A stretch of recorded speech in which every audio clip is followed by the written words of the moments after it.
So I just wanted to mention the idea of responsibility pie chart, and so it's simply when a client has a strong sense of responsibility that might be causing a lot of anxiety and feels stuck with the situation, or sometimes it's that thing of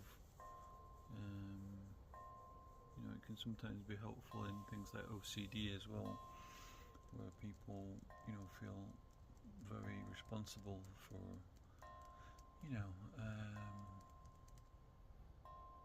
making sure something bad doesn't happen sometimes, or that kind of thing. But what you can do, you just draw a circle, and then you go through.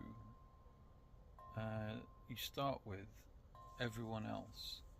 that has responsibility over that given situation, and you give them a percentage that the client feels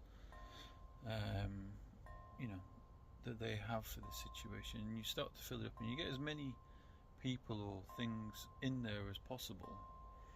And the idea is that you fill up the chart with all the other people that might be responsible, or organisations, or all sorts. Really, it could be adapted for lots of different things. And then basically you fill up the whole of the pie chart, and then at the very end it's either full already and there's no space for the clients to put themselves down for how responsible they are, or you just leave a little sliver for them, and it helps them to see that there's so many other people involved, and actually organisations involved maybe, or other things, and it broadens out the perspective, because what happens often with responsibility is there's a rumination and an anxiety builds up around it,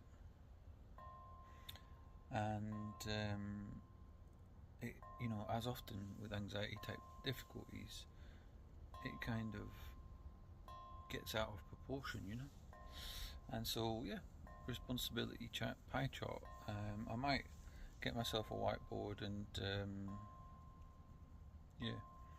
draw one out at some point, but you can also Google it, responsibility pie chart,